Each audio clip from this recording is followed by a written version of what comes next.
వి gold trusted gold buyers. మీరు తాకట్టు పెట్టిన బంగారాన్ని విడిపించి ఈ రోజు ఉన్న మార్కెట్ ధరకు కొనబడును.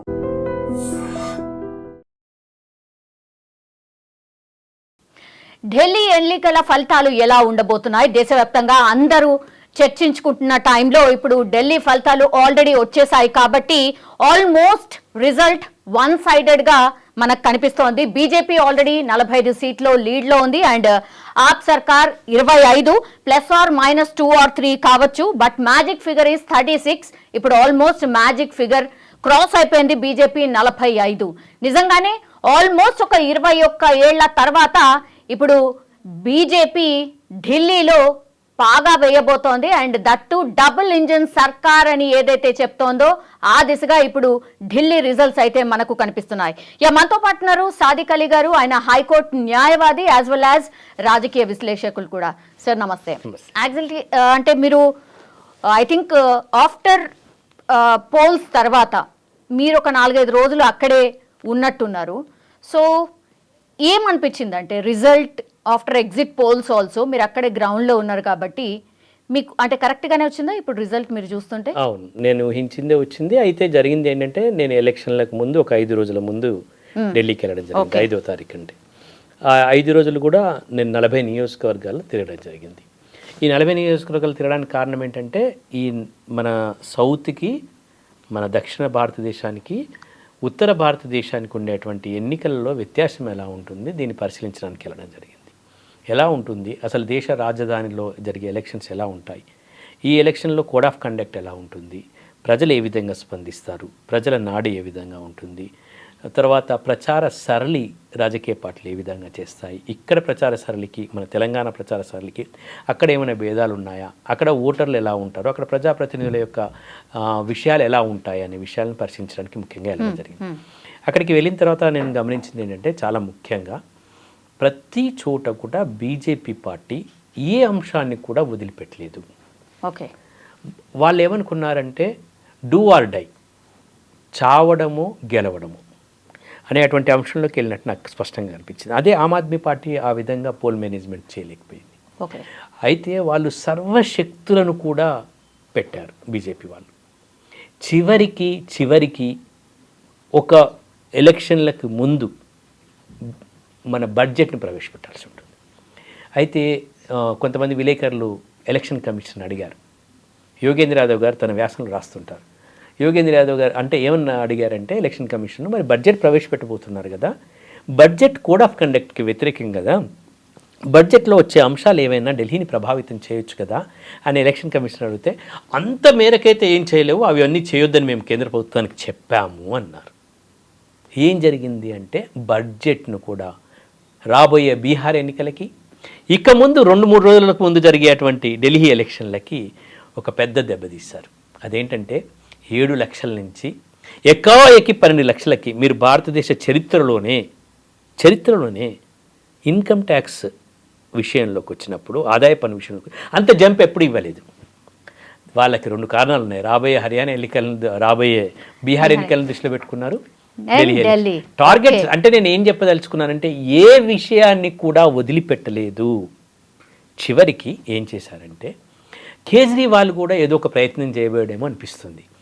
ఆ యమునా నది యొక్క వాటర్ మీద ఇవి విషపు నీరు, ఈ విషపు నీరును తాగి మిమ్మల్ని చంపాలనుకుంటున్నారు బీజేపీ అన్నప్పుడు ఇది విషపు నీరు కాదు, ఇది నేను తాగి చూపిస్తానని చెప్పాడు హర్యానా ముఖ్యమంత్రి. అక్కడికి వెళ్ళేసి ఆ నీళ్ళని తాగి, అంటే వాళ్ళు ఏ విషయాన్ని కూడా గెలుపు విషయంలో వాళ్ళు ఎక్కడ కూడా అన్కాంప్రమైజ్డ్గా పనిచేస్తారు. అది ఈ 2 చూసిన తర్వాత నాకు అనిపించింది సరే గల్లీ క్యా హై, మరి ఓట్లు అక్కడ ఏం జరుగుతుందని చూస్తాను. పోయినప్పుడు వాడు ఓటేసినా వేయకున్నా ప్రతి గల్లీలో నేను ఒక 3-4 కిలోమీటర్ల గల్లీలో తిరిగాను. ఆ గల్లీలో తిరిగినప్పుడు ప్రతి ఇంటి మీద బీజేపీ జెండా ఉంది. నేను అడిగాను బీజేపీ జెండా ఉంది కానీ ఓటేస్తున్నా అంటే ఓ దేహింగే భయ్ ఓ లోగా ఆయే రఖే అన్నారు. అంటే నాకు అనిపించింది బీజేపీ ఓటు వేయకున్నా బీజేపీ పతాకాన్ని మాత్రం, బీజేపీ జెండాను మాత్రం వాళ్ళ ఇంటి మీద పెట్టేసి they want to give the message we are going to win. అక్కడ ఒక్క జెండా కూడా ఆమ్ ఆద్మీ పార్టీది లేకుండా వాళ్ళు పెట్టలేకపోయారు. వీళ్ళు ప్రతి చోట పెట్టి ఒక గేమ్ చేంజ్ చేశారు. ఏంటంటే ఒక మైండ్ సెట్ని క్రియేట్ చేశారు, మేము గెలవబోతున్నామని. ప్రతి గల్లీలు ప్రతి గల్లీ. అంటే బీజేపీ గ్రౌండ్ లెవెల్లో ఇంటింటికి వెళ్ళింది, బట్ ఆమ్ ఆద్మీ వెళ్ళలేకపోయింది. అదేనా మీరు కాదు, చెప్పాలి? ఇంకా చాలా ముఖ్యమైన విషయం ఉందమ్మా. ఈరోజు గెలుపుకి కారణం అక్కడ ఆర్ఎస్ఎస్ చేసిన కృషి. ఓకే, మేము చూసాం అక్కడ ఒక 5,000 సమావేశాల వరకు వాళ్ళు పెట్టారు. It's so great. నేను ఇక్కడ గ్రేట్ అని ఎందుకు అంటున్నానంటే, కాంగ్రెస్ వాళ్ళు ఆమ్ ఆద్మీ పార్టీ ఓడిపోవాలనుకున్నారు, మూసేయాలనుకున్నారు కేజ్రీవాల్. రాహుల్ గాంధీ ఏమనుకున్నాడంటే, నేను కనుక ఒకవేళ ఆమ్ ఆద్మీ పార్టీ గెలిస్తే రేపు ఇండియా కూటమికి చైర్మన్ అవుతాడు, ప్రధానమంత్రి అభ్యర్థి అవుతాడు. ఎంత ఘోరమమ్మా ఇది, ఎంత విపరీతమైన ఆలోచన అమ్మా ఇది. కేజ్రీవాల్ ఏమనుకున్నాడంటే, నేను గెలుస్తాను ఖచ్చితంగా, రాహుల్ గాంధీతో ప్రమేయం లేకుండా గెలుస్తాను. అందుకే అలయన్స్ కుదరలేదా ఇద్దరు కూడా అహంతో ప్రజల్ని దెబ్బతీశారు. ఇక్కడ they are responsible, both are responsible for their political strategies today the winning of the BJP అని. ఓకే, 6 to 7% ఓట్లు చీల్చింది సార్ కాంగ్రెస్ పార్టీ. అది పెద్ద మైనస్ అయిందా ఇప్పుడు? ఎందుకంటే ఇప్పుడు బీజేపీది చూస్తే 47% ఉంది, ఆప్ది చూస్తే 43% ఉంది. ఒకవేళ వీళ్ళు అలయన్స్ గా పోటీ చేసి ఉంటే ఆప్దే ఉంటుండే కదా. ఖచ్చితంగా ఖచ్చితంగా నేను చెప్తాను. ఇప్పుడు గతంలో జరిగిన ఎలక్షన్స్ చూద్దామమ్మా. 2020లో జరిగిన ఎలక్షన్స్ 62% ఆమ్ ఆద్మీ పార్టీ, 62 సీట్లు ఆమ్ ఆద్మీ, 8 సీట్లు బీజేపీ. 8 సీట్ల నుండి బీజేపీ రావాలి అంటే 45కి ఈరోజు వచ్చిందంటే ఎంత కష్టపడి ఉండొచ్చు. 42 నుంచి 25కు పడిపోయిందంటే వీళ్ళు ఎంత అగాధంలోకి పోయినట్టు. ఈ రెండింటి విషయంలో అగాధంలోకి వెళ్ళినప్పుడు నేను కొంతమంది ప్రజల్ని కలిసి అడిగాను, మామూలు ఓటర్స్ని. ఏంటండి మీకు ఎట్లా ఉంది ఆమ్ ఆద్మీ పార్టీ, ఎట్లా? చాలా ఎక్సలెంట్గా ఉందని చెప్పారు, చాలా బాగా చేసిందని చెప్పారు.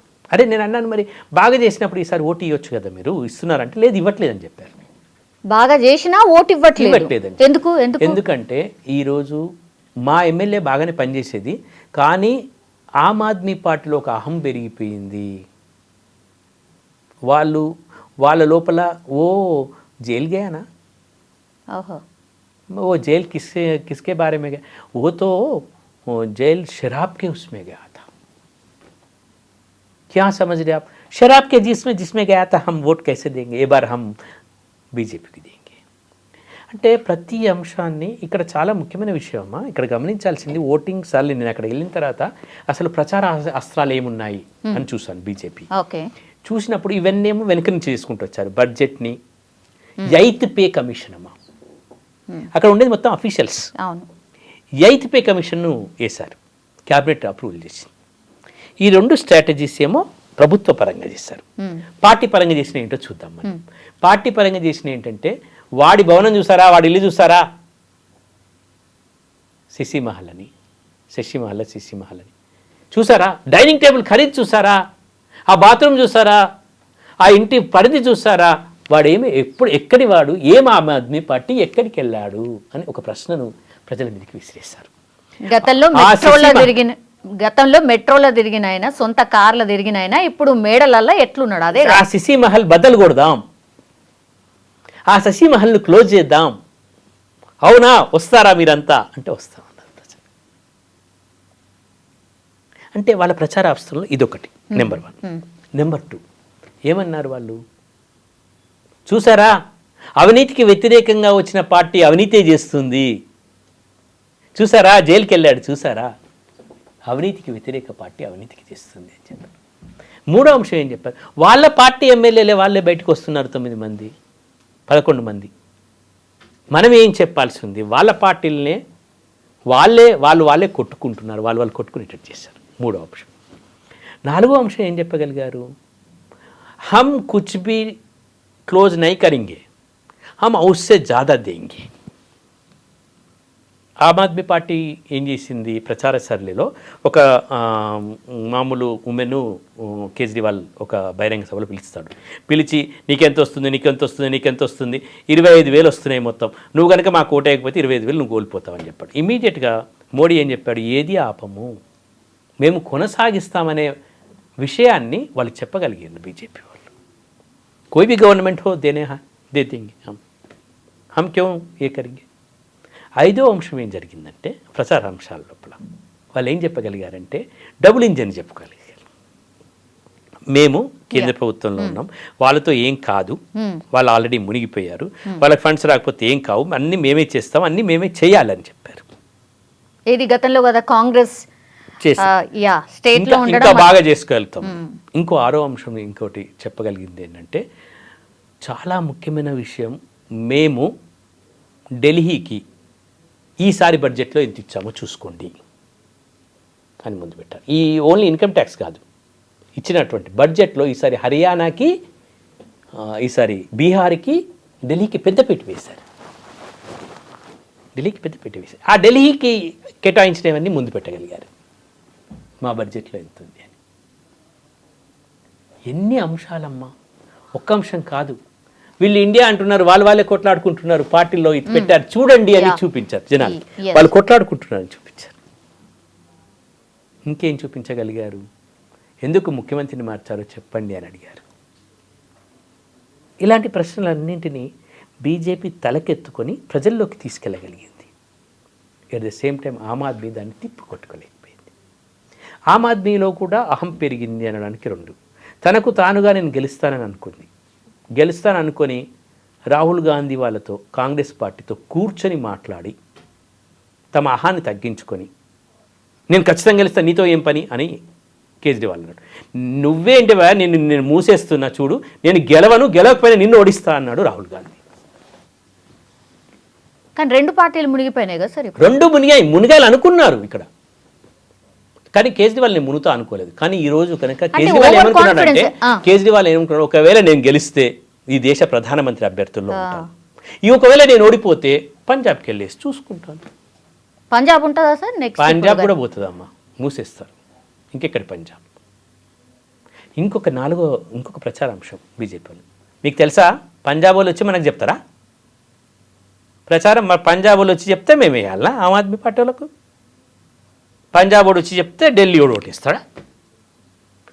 వాడు వచ్చినోడు ఖాళిస్తాన్ మూమెంటోడు, ఖాళిస్తాన్ వేర్పాటు వాడు వచ్చి ఇక్కడ ప్రచారం చేస్తుండు. చూసిండ్రా ఎంత ఘోరం? ఆ పైసలు వాళ్ళు ఇచ్చేటి ఎక్కడికి తెలుసా? Khalistani funds, Aam Aadmi Khalistani funding. అది ప్రచారాంశం. దీన్ని తిప్పి కొట్టలేకపోయారు ఆమ్ ఆద్మీ పార్టీ. సార్ 13% ముస్లిం ఓటర్స్ ఉండే sir. Muslim voters 13% almost I think ఎప్పుడు ఆమ్ ఆద్మీ పార్టీతోనే ఉండేది. కాదమ్మా, ఆమ్ ఆద్మీ పార్టీ అంటే వాళ్ళు కాంగ్రెస్ ఓట్ బ్యాంక్స్ అవన్నీ కూడా. మీకు 13%లో నేను చెప్పాలనుకుంటే 10% vote bank is with Congress. సాంప్రదాయక ఓటు ఇప్పటికీ అంతే. ఇప్పుడు వచ్చిన ఓట్లన్నీ కూడా అవే. ఇప్పుడు కాంగ్రెస్కి వచ్చిన ఓట్లన్నీ కూడా మీ పర్సెంటేజ్ చూడండి, అవన్నీ కూడా ముస్లిం ఓట్లే. మిగతా వాళ్ళు ఎవరు వేయలేదు కాంగ్రెస్కు. కాంగ్రెస్ 0 అవుతుందని మేము అప్పుడే అనుకున్నాం. కాంగ్రెస్కు ఒక్క సీటు చూడండి అమ్మా, రాహుల్ గాంధీ అక్కడ ప్రచారం చేశాడు, ప్రియాంక గాంధీ అక్కడ ప్రచారం చేసింది.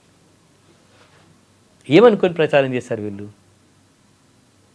ముస్లిం ఓట్లు మాకు వస్తాయి, ఆ ముస్లిం ఓట్లు ఇంత కలుపుకుంటే వాళ్ళు నిలబెట్టింది కూడా ముస్లిం చోట్ల అక్కడ ప్రచారానికి వెళ్ళారు. వర్కౌట్ కాలేదు. కాదమ్మా, ఎట్లా అవుతుంది నాకు అర్థం కాదు. వాళ్ళు ముస్లిం ఓట్స్ని కూడా ఈరోజు ముస్లిం ఆధిక్యత ఉన్న చోట కూడా బీజేపీ ఈరోజు ఎలా గెలవలేదో ఇప్పుడు కాంగ్రెస్ పార్టీ తర్వాత ఆమ్ ఆద్మీ పార్టీ వాళ్ళు చెప్పాలి ఈ విషయం. మనం ఏమైనా అనలైజ్ చేయగలుగుతాము ఏంటంటే వాళ్ళు ఓట్లు చీలిపోయాయి, వ్యతిరేక ఓట్లు. ఇన్కంబెన్సీ ఖచ్చితంగా ఉంటుంది కదా. అవును. ఏది 10 సంవత్సరాలు పరిపాలించిన తర్వాత ఆ ఇన్కంబెన్సీని దాటి రాలేకపోయాడు ఆమ్ ఆద్మీ పార్టీ. ఇన్కంబెన్సీ ఎలా వచ్చింది అంటే ఇన్కంబెన్సీ నిజంగా ఉందా అని మేము ఒక సర్వే చేసాం, నిజంగా కూడా. కానీ ఇన్కంబెన్సీ చాలా తక్కువ ఉంది. ప్రజలు నేను ఇంతకుముందు చెప్పాను కదా, మా ఎమ్మెల్యేలు మా గురించి మాట్లాడతారు అని చెప్తున్నారు, కానీ మేము ఓటేయం. ఎమ్మెల్యేలు కష్టపడ్డారు అక్కడ. ఆమ్ ఆద్మీ పార్టీ ఎమ్మెల్యేలు తిరిగారు, మనలాగా తెలంగాణలాగా వాళ్ళగా దూరంగా 20-30 మందిని వేసుకొని తిరిగేట వాళ్ళు కాదు. వాళ్ళు అక్కడికి తేడా ఉంది. నా పుస్తకంలో రేపు బుక్లెట్ వేస్తున్నాం మేము, వాట్ ఈస్ ద డిఫరెన్స్, ఆ డిఫరెన్సెస్ అని చెప్పాను కదా, ఈ డిఫరెన్స్ చూడడానికి వెళ్ళాను. ఆ డిఫరెన్స్లో ఏంటంటే అక్కడ ఎమ్మెల్యేలు ప్రజల దగ్గరికి వెళ్తారమ్మా, ఇక్కడ ప్రజలు ఎమ్మెల్యే దగ్గరికి వెళ్తారు. తెలంగాణలో దౌర్భాగ్యం. ఇక్కడ ప్రజలు నాకు ఏదైనా అవసరం ఉంటే నేను ఎమ్మెల్యే దగ్గరికి వెళ్తాను. వెళ్తే నాకు పొద్దున పోతే ఆయన మహానుభావుడు కిందికి దిగి వస్తే నేను కలవాలనుకుంటే ముందుగా ఆయన 20 మంది ముందుగా పార్టీ వాళ్ళతో కలిసినాక లాస్ట్కు బయటికి పోయేటప్పుడు నాకు కొద్దిగా 1 నిమిషం టైం దొరికితే అప్పుడు నేను ఇస్తే అది చూస్తాడో చూడడు. అప్పటికి నేను పోతానో పోనో, పోలీసు వాళ్ళు పోనిస్తారో పోనివ్వరు నా ఎమ్మెల్యే దగ్గర. But not in the north. The MLA will come to your home, come to your మహిళ, ఆ ప్లేస్కి వస్తారు. ఇప్పుడు లీడర్స్ మీద అంటే ఆమ్ ఆద్మీ పార్టీ వ్యవస్థాపకుడు కేజ్రీవాల్ మీద, ఆ తర్వాత ఇప్పుడు మొన్న సీఎంగా ఉన్నటువంటి తన మీద, ఆ తర్వాత సిసోడియా, వీళ్ళు ముగ్గురు కూడా ఆల్మోస్ట్ ఓడిపోయే అంచుల్లో ఉన్నారు. ఏం జరుగుతుందో నెక్స్ట్ మూమెంట్ తెలియదు, కానీ అందరు కూడా ఒక 500, 1000 ఓట్ల డిఫరెన్స్ తోనే ఓడినట్టే కదా. అవును. అంత దౌర్భాగ్యం ఎందుకు వచ్చింది కేజ్రీవాల్కి న్యూఢిల్లీలో? ఫస్ట్ కీర్తి ఆజాద్ గెలిచాడు అక్కడి నుంచి. కీర్తి ఆజాద్ గెలిచిన తర్వాత నెక్స్ట్, కీర్తి ఆజాద్ అంటే క్రికెటర్ ఉండేదమ్మా, కీర్తి ఆజాద్ గెలిచాడు. ఆ తర్వాత శీలా దీక్షిత్ గెలిచింది నెక్స్ట్ ఎలక్షన్. ఆ తర్వాత కంటిన్యూస్గా ఆమ్ ఆద్మీ పార్టీ వాళ్ళు గెలిచారు. మరి ఇప్పుడు ఏం జరిగింది? ఖచ్చితంగా అక్కడ వాళ్ళు ఓడగొట్టడానికి నాకు అందిన సందేశం ఏంటంటే, నేను ఢిల్లీలో తిరుగుతున్నప్పుడు ఆమ్ ఆద్మీ పార్టీ వాళ్ళకు ఓడిపోతున్నామని వాళ్ళు కూడా 500 పెంచారు ఆమ్ ఆద్మీ పార్టీ వాళ్ళు అక్కడ న్యూఢిల్లీలో. ఎక్కడ? స్లమ్ ఏరియాస్లో క్యాలెండర్లో పెట్టి పెంచారు. నేను అప్పుడు అనుకున్నాను, ఓహో వీళ్ళకి కూడా ఆ ధైర్యం వచ్చేసింది, అంటే వీళ్ళు పడిపోతున్నారు. ఒకసారి పడిపోతున్నాం అనే విషయం ఆ పార్టీలో పూర్తిగా వెళ్ళిపోయింది. మేము ఓడిపోతున్నామనే దశలోనే వీళ్ళు వచ్చేసారు. ఇంకొక చాలా ముఖ్యమైన విషయం అమ్మ, అక్కడ ఎలక్షన్ కమిషన్ పూర్తిగా వైఫల్యం చెందింది. చాలా ముఖ్యమైన విషయం. ఎలక్షన్ కమిషన్ని నోరు మూయించి అజమాయిషి చేయగలిగింది బీజేపీ పార్టీ. మరి అదే కదా ఆమ్ ఆద్మీ పార్టీ చెప్తూ వస్తుంది, ఎవరు వినే పరిస్థితి కూడా లేదు. అక్కడ ఇంకా రిజల్ట్స్ కాదమ్మా, అక్కడ వాళ్ళు ఏం చేశారంటే, బీజేపీ వాళ్ళు ఏది వదిలిపెట్టలేదని నేను మీకు చెప్పాను. ఏదీ వదిలిపెట్టలేదు. ప్రచారాంశాలు వదిలిపెట్టలేదు, ఎలక్షన్ కమిషన్ నిర్వీర్యం చేయడం వదిలిపెట్టలేదు, ఓటర్లను భ్రమ పెట్టడం తీసుకోవడము వదిలిపెట్టలేదు, వాళ్ళకి ఇవ్వాల్సిన తాయిలాలు కేంద్ర ప్రభుత్వం నుంచి ఏమి ఇవ్వాలో దాన్ని వదిలిపెట్టలేదు. చివరికి వాళ్ళు మేము గెలుస్తున్నామనే ఒక పెద్ద ఎపిసోడ్ను వదిలిపెట్టలేదు. అంటే వాళ్ళు చేయాల్సిన డూ ఆర్ డై చేయాల్సినవన్నీ చేశారు. ఇది ఒక గొప్ప అంశం అమ్మ. కాంగ్రెస్ పార్టీ వాళ్ళు, మిగతా ఇండియన్ కూటమి, ఈరోజు మన ఉమర్ అబ్దుల్లా మనకు ఎక్కడి నుంచి ఏం ట్వీట్ చేశారమ్మా, ఖచ్చితంగా దాన్ని ఒప్పుకోవాల్సిందే. He's right. అవును. కానీ వాళ్ళు ఇప్పుడు బీజేపీ వాళ్ళు మన దాన్ని కూడా ఏం చేస్తుంది తెలుసామా, రామాయణం ఎందుకు మీరు తీసుకొని చెప్తున్నారు, మీరు వేరే అంశాలు లేవా, రామాయణం తీసుకొని చెప్పాలా? అంటే బీజేపీ వాళ్ళు ఏ అంశాన్నైనా రాజకీయ అంశంగా మార్చడంలో సిద్ధహస్తులు అయిపోయారు. ద పోల్ మేనేజ్మెంట్ మీలో మీరు కొట్టుకోండి అనే క్యాప్షన్ తోని ఆయన ట్వీట్ చేసిండు.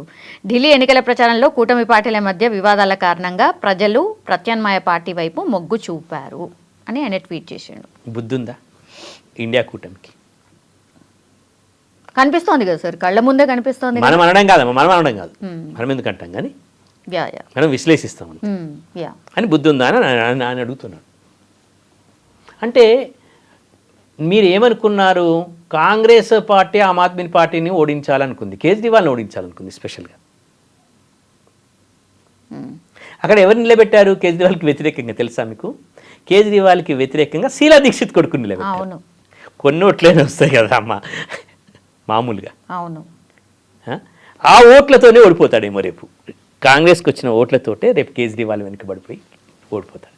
ఓడిపోతే అది అసలు గెలుపు కానే కాదమ్మా. గింత టఫా కేజ్రీవాల్కి? అంత టఫ్ ఒక ప్రధానమంత్రి క్యాండిడేట్ అని మనం అనుకునే దశలో గంత టఫ్ ఉంటుందా అమ్మ? అంటే ఇక్కడ చాలా ముఖ్యమైన విషయం అంటే ఆమ్ ఇంట్రోస్పెక్ట్ కావాలి. ఆమ్ తన 10 సంవత్సరాల చరిత్రలో నిజంగా కూడా ఒక చారిత్రక ఘట్టాన్ని మాత్రం ఆమ్ ఆద్మీ పార్టీ నిర్మించగలిగింది, కానీ నిలుపుకోలేకపోయింది. నిర్మించడం వేరు, నిలుపుకోవడం వేరు. ఆ నిర్మించిన ఘట్టంలో చారిత్రకంగా మిగిలిపోయారు, కానీ నిలుపుకోలేకపోయారు. నిలుపుకుంటే ఈరోజు ఆల్టర్నేటివ్ పొలిటిక్స్లో మనం అనుకునే ప్రత్యామ్నాయ రాజకీయాలకి ఈరోజు మనము సాక్ష్యంగా, ఈరోజు ఎగ్జాంపుల్గా మనం చెప్పుకునేవాళ్ళం. కానీ ఆ అంశాన్ని లేకుండా బీజేపీ తుడిచిపెట్టగలిగింది అది వాళ్ళకి ఆ క్రెడిట్ పోతుంది అనేది మాత్రం నిజం. బీజేపీకి థ్రెట్ నిజంగానే ఆమ్ ఆద్మీ పార్టీ అని ఆల్మోస్ట్ అంటే ఒక 2 years బ్యాక్ వరకు ఎప్పుడైతే ఈ లిక్కర్ స్కామ్ కేసు రాలేదో అప్పటి వరకు కూడా అట్లనే అనుకున్నారు నిజంగానే. కానీ ఒక్కసారి ఆ లిక్కర్ స్కామ్ తర్వాతనే ఇదంతా కూడా పొలిటికల్ టర్న్ తీసుకుంది అనుకోవచ్చా ఇదంతా చూస్తే? అవునమ్మా, మన తెలంగాణలో ముఖ్య పాత్రధారులు సూత్రధారులు. దాంట్లో ఆమ్ ఆద్మీ పార్టీ ఎందుకు ఓడిపోయిందని అంటే తెలంగాణ సీఎం కూతురి చాలా ప్రాబల్యం ఉంది. జనరల్లీ అంటే జైలుకి వెళ్ళొచ్చిన తర్వాత సానుభూతి ఉంటుంది, ఇట్లాంటిది ఉండదు. ఉంటుంది సానుభూతి. అని. ఇప్పుడు తెలంగాణ కాదమ్మా, అది తెలంగాణ కాదు, అది ఢిల్లీలో కాస్త చదువుకున్న వాళ్ళు కాస్త ఆలోచించే వాడు ఎందుకు వాళ్ళు ఆ ప్రశ్న అడుగుతలేరు. ఎందుకు జైలు పోయిండు అని చెప్పండి అని అడుగుతున్నారు. మంచోడే కదా, జైలుకి ఎందుకు పోయారో చెప్పండి అని అడుగుతున్నారు. కానీ నిరూపించలేకపోయినారు కదా. నిరూపించడం తర్వాత జైలుకు పోవడాన్నే వాళ్ళు అక్కడ శీల పరీక్షలో తప్పు అనుకున్నారు. దాన్ని బీజేపీ వాళ్ళు చెప్పగలిగారు. That is very important. జైలుకు ఒట్టికెళ్ళలేదు అమ్మా, 2000 పేజీలమ్మా. ఆ 2000 పేజీలు నేను చెప్పిండు వాళ్ళు. 1 పేజీ 2 పేజీలు కాదు, సూత్రధారి పాత్రధారి అయినటువంటి తెలంగాణ నుంచి మొదలుకొని అన్ని పేజీలను ప్రజల ముందు చెప్పగలిగిండ్రు వాళ్ళు. అంతేకాకుండా వాళ్ళ ఇంటి విషయాలు కూడా, అమిత్ షా ఇంటి విషయం చాలా బాగా చెప్పిండు. ఆయన ఇంటిని చాలా బాగా డిస్క్రైబ్ చేసి, కాబట్టి వాళ్ళు ప్రతి అంశాన్ని పెట్టుకున్నారు. వీళ్ళు ప్రతి అంశాన్ని సృజించలేకపోయారు. అంటే ఇక్కడ ఇండియా కూటమి మొత్తానికి మొత్తం ఇప్పుడు ఢిల్లీ ఓటమిని ఏదో చిన్న రాష్ట్రం అయిపోయింది 70 సీట్లతో అయిపోయింది అనే విషయంలో చూడవద్దు. BJP now it is coming to the south India. రేపు తెలంగాణలో తిష్ట వేసి బీజేపీ గెలవడానికి ఒక సంకేతంగా ఈరోజు ఢిల్లీ ఎలక్షన్స్ తీసుకోండి. ఎగ్జాక్ట్లీ సార్, చూడాలి. అండ్ ఇంకోటి ఏంటి సార్, this is my last question sir. Actually ఇప్పుడు ఆల్మోస్ట్ ఇక బీజేపీ గెలిచిపోయింది కాబట్టి ఎవరు సీఎం క్యాండిడేట్ ఎవరు, ఒక 2-3 పేర్లు అయితే వినిపిస్తున్నాయి. కానీ బీజేపీ అధిష్టానం ఎవరైనా లేడీని సీఎంగా పెట్టాలి అనే ఒక ఆలోచన చేస్తున్నట్టుగా కూడా వార్తలు వస్తున్నాయి. ఎవరు ఉండొచ్చు? అమ్మ, ఇంతకుముందు కిరణ్ బేడీని వాళ్ళు ఎక్స్పోజ్ చేశారు లాస్ట్ ఎలక్షన్స్లో, అది ఫెయిల్ అయ్యారు.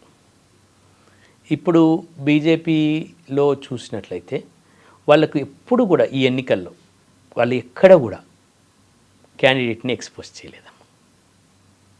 లేడీ క్యాండిడేట్ అని లేదు, ఏమీ అనలేదు. హమారే విధాయక్ उनको चुनेंगे, విధాయక్ సభ होंगे, విధాయక్ हमको उनको चुनेंगे. దేర్ ఈజ్ నో స్కోప్ ఎటాలమ్మా ఇట్లా అని చెప్పడానికి వీల్లేదు. కాకపోతే ఒక ముఖ్యమైన విషయాన్ని మనం చూడొచ్చు. ఏంటంటే మనం ఇది కూడా చూడొచ్చు. ఏంటి, నేను అనుకుంటాను అవసరమైతే విధాయకులో కాకుండా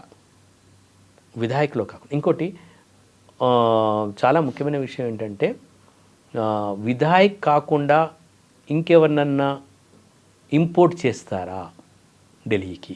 ఇంపోర్ట్ అంటే ఈ 45 మందితో కాకుండా సమ్వన్ ఎల్స్ అంటే ఇప్పుడు మనకు సుష్మా స్వరాజ్ బిడ్డ కనిపిస్తుంది, అంటే ఆమె ఒక పార్లమెంట్లో దాంట్లో కనిపిస్తుంది. అంటే అట్లా ఏమైనా ఇంపోర్ట్ చేసే అవకాశం ఉందా? అది కూడా వాళ్ళు చూస్తారు. ఎందుకంటే ఢిల్లీని వాళ్ళు చాలా చాకచక్యంగా చూస్తారనుకుంటున్నారు. ఢిల్లీకి ఒక పెద్ద ఢిల్లీని ఒక చాలా పెద్ద స్థానంలో కూర్చోబెట్టాలనుకుంటున్నారు. కాబట్టి అది కూడా మనం చూడాల్సిన అవసరం. ఇంకోటి, వాళ్ళ స్ట్రాటజీస్ అన్నీ కూడా ఉన్నాయి కాబట్టి అవన్నీ కూడా ఒకటి మాత్రం చెప్పొచ్చమ్మా, పోల్ మేనేజ్మెంట్ ప్రజల నాడిని బీజేపీ దొరకబట్టిందా? అది నిజమే అనిపిస్తుంది. దొరకబడితే ప్రజలందరూ బీజేపీ పోల్ మేనేజ్మెంట్ వైపు వెళ్తున్నారా? అది నిజమే అనిపిస్తుంది. ఇంకొక మూడో విషయం, ఇండియా కూటమి పూర్తిగా విఫలమైందా? అది కూడా నిజమే అనిపిస్తుంది. ఇండియా కూటమిలోనే తమకు తాముగా ఆహాలు పెంచుకుంటున్నారా? అది నిజమే అనిపిస్తుంది. వీటన్నిటి బలహీనతలతో రేపు తిరుగులేని శక్తిగా బీజేపీ మారబోతుందా అంటే అది నిజమే అనిపిస్తుంది. ఈ నిజాలని అబద్ధం చేయడానికి, ఈ నిజాలని వీటి మీద వర్కౌట్ చేయడానికి ఇండియా కూటమి ఏం చేస్తుందో మనం వేచి చూడాలి. కానీ తలా పాపం తిలాపిడికడ అన్నట్టు కూటమి చేసిన విషపు, ముఖ్యంగా కాంగ్రెస్ పార్టీ చారిత్రక తప్పిదం. కాంగ్రెస్ పార్టీ ఈరోజు ఆయన చెప్పాడు కేజ్రీవాల్, నేను ఓడిపోతే కాంగ్రెస్ పార్టీయే కారణం అన్నాడు. నిజంగా కూడా ఈరోజు కాంగ్రెస్ పార్టీయే, ఈరోజు బీజేపీ ఓడించలేదమ్మా. ఈరోజు బీజేపీ కేజ్రీవాల్ని ఓడించలేదు. ఈరోజు ఓడించిందంటే కాంగ్రెస్ పార్టీ పార్టీని ఓడించింది. Yes sir, thank you sir, thank you so much. So చూద్దాం, అంటే ఢిల్లీ ఎలక్షన్స్ నిజంగానే మొత్తం అంత దేశవ్యాప్తంగా ఇంపాక్ట్ డెఫినెట్లీ చూపెట్టబోతోంది అని ఫస్ట్ నుంచి కూడా అనుకుంటున్నది. అండ్ నెక్స్ట్ స్టెప్ సౌతే ఉంటుంది అని అంటున్నారు, అండ్ దట్టు తెలంగాణనే ఉంటుంది అని అంటున్నారు. చూడాలి మరి, అట్లాంటి సంకేతాలు అయితే ఇంకా మొదలు కాలేదు, but definitely after this result start అయితే అయ్యే ఛాన్సెస్ ఎక్కువగా కనిపిస్తున్నాయి.